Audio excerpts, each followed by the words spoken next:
How do we take frequency and break it down for the children in our lives so that they can understand it? Aima, you want to start as the padre of the group? So there's a book I'm reading right now, and I'll get the title to y'all in a minute. But one thing that's brought up is about raising children, right? You're not we're not raising children to remain children. We would like them to be adults. So taking something like frequency and breaking it down, meet them where they're at. Don't try, for me at least, I wouldn't try to baby it up or anything like that. I don't do that in conversation with Kyrie when we talk. I'm not using, explicit language or curse words, or because I don't just talk like that normally anyway with my friends. So not that he is my friend, but I'm leveling with him. So I would take something like frequency and show the real world use of it.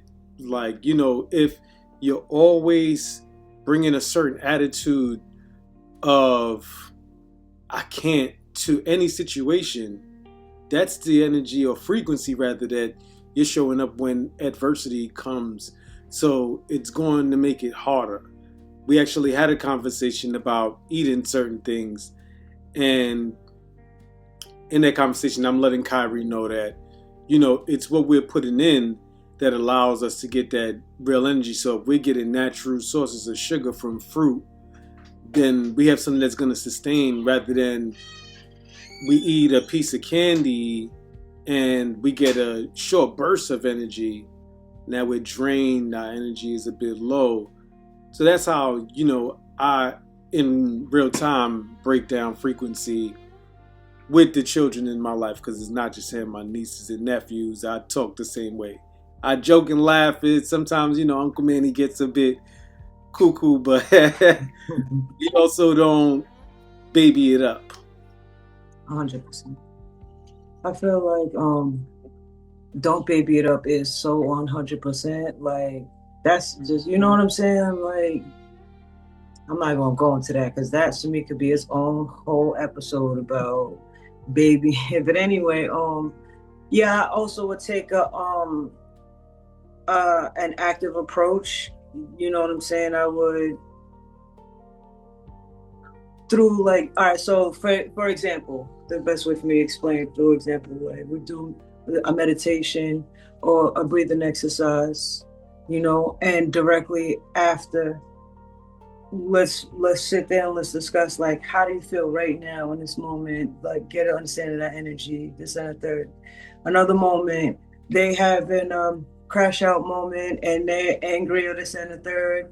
Let them have their moment in peace or whatever. Verbalize, remember how you feeling right now, remember what like this and the third, and let them have their moment, calm down. Let's have a open discussion like how what was going on in that moment, this and third. And in those times when they are present and then they're paying attention to exactly that, you could incorporate, you know what I'm saying, like the frequency and give them an understanding breakdown so that they can have a relation to what you're saying to a specific, you know what I'm saying, situation that they felt, because you know what I'm saying, they were active in that moment. That it was a high potent. They were so that I would do things something like that. Definitely a little bit more creative, but that's like a foundation, something I would do. Yeah, I think it is. You've both hit two key points that I've done with my daughters. You know, from the womb, I was talking to them fully, having full blown conversations with them. I've never goo goo gaga, and that's the way I've seen it demonstrated in my family. So I had nieces before I was a mom, and I've watched my mom, my aunt, my elder siblings do that with their children. You talk to them. I do think it's cultural as well. I think that's definitely a very Bayesian thing, because my mom is Bayesian. They're not stupid. They're small, and they can fathom way more. I think there's a lot in kind of modern research and all this that's a load of rubbish, and you have to ignore it, you know what I mean? And just, you know, your own child, you know. So I think that's really key what you said there, Emmanuel. And what you're saying, Symphonia, to me is it's experiential, you know, experiential learning. So Ome and Millie are peaceful because they live in a peaceful house. When they go to Nanny's house, it's peaceful. The school that I trekked across the borough for is peaceful. You know, the teachers, one of the reasons why I had to keep them in that school and make sure that they went to the senior school and the sixth form is because when I worked in the other sixth form and I met those young people from that school, they were a different level, because the teachers at their school speak to the young people like adults. They don't dumb it down. They speak to them with responsibility. So those kids, those children, young people come out of the school confident. You know, they'll come up to you and they'll talk to you with eye contact and their head up and, you know, with energy about them that you wouldn't see from children from other schools. So I was like, my daughters are going there. Whatever it takes, they're going there. And it has worked. So it's a combination of things, you know. I think you have to, another big one that I've said over and over again was Kung Fu. So Wushu was a way experientially that they have learned to keep peace in their vessel, because that hard training every Sunday, and then the training that they would do in the week when we were going to the gym as well, kept them calm. When they stopped doing it in lockdown, we had to start doing things at home, because little did they know until they actually had to stop doing it, that they were getting stuff out physically every week. And a martial art is good because not only are you exerting yourself fully physically, but you're also exerting yourself, you know what I mean? You're actually punching, kicking, you know, it's that kind of energy is great for keeping the vessel calm, you know what I'm saying? So I think for children, it's experiential. It's what you show them. It's the environments that you put them in. You know, Ome and Millie are not going to sit in a very high conflict environment comfortably. That is not their norm. So they're going to seek out, and they do, other people that are peaceful like them, you know? So that's, for me, that's really what helps to keep how I've shown my children to the frequency that I think is healthy, you know. 100%. Well, I'll just give you a second to get my bearings, because before we started shooting the pod for the audience, I was telling my homies here about a specific conversation I was having with my pop and some knowledge that he was kicking to me. Interestingly enough, he spoke of how he would talk to me and have conversations with me even before I could talk. He would have conversations with me in the womb. He did all of the things, and this was in the 80s, people, when this was considered weird. And he's like convincing my mom or whatever the case may be, no, this is going to be beneficial. She's like, okay. Lo and behold, you know what I mean? All of these things have been, and the way me and him converse, I'm speaking from the kids' lens, or pardon me, the children's lens, because I'm not a parent and I want to respect the parents in the room.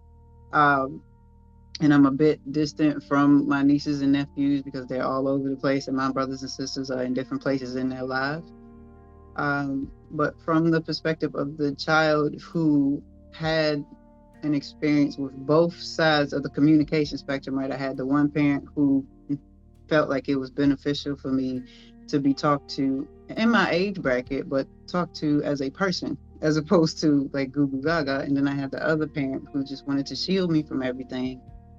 And I kind of played that tug of war, you know, when I was younger, like which way to go, which way not to go. And I'm Pop's, you know, been Pop's best friend. So I sided with him by default.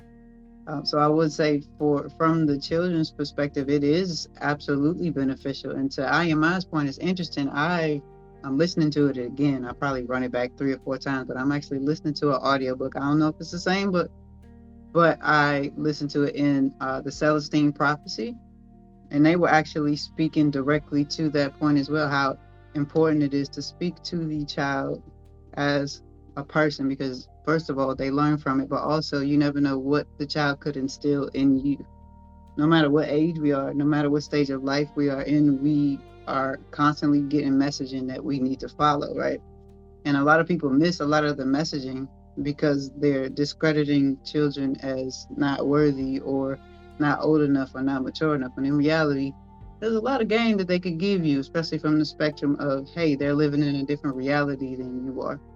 So again, I co-sign all of my co-hosts slash homies, and please, love on your babies, of course, but also love on them as humans, not as just little people who you think don't know anything, because they know so much, they absorb so much, and they want it. They sincerely do want it. Yeah, they're closer to the source, closer to coming from the source of where everything comes from than we are. So there is a knowing that they have that, Mm-hmm. I think about remaining childlike, and that's not something that I want to take away from the children in my life, while at the same time raising them to be adults, because it's an innocence that I think that we still have to a degree. Then depending on what we've been through, we still tap into our childlike creativity when coming up with pieces for these episodes, right? And Mm-hmm. oftentimes when I'm just playing my guitar, not trying, just playing and having fun. Yeah. I was just gonna say from the mouths of babes. Yeah, I thought that same thing. Oh, And if yeah. you've got a close, I could give you hundreds of examples. Even on Friday when I was talking to Ome about a situation, she said something so profound, and because I was so in my emotions, I myself didn't go there, but it was so profound, and I was like, that's happened. If you if you have that close relationship, like you said, Adriana, with your dad, if you have that close relationship and you're actually present and you're listening and you're paying attention, that whole thing of the Most High or the higher realms or the angels or whatever beings it is that influence our reality, they speak through them. As Emmanuel said, they're closer to it, just like older people are closer to it, Mm-hmm. which is why when you see them connect, the young and the older, there's something special that they have that you don't have with them. So yeah, it's I love hearing about your relationship with your dad, actually, Adriana. I think it's really beautiful when you talk about it. Mm-hmm. Yeah. Sure is. Yeah. Makes me want a daughter. Pour into that baby boy. We need more father-led sons out here. Yeah. 100%.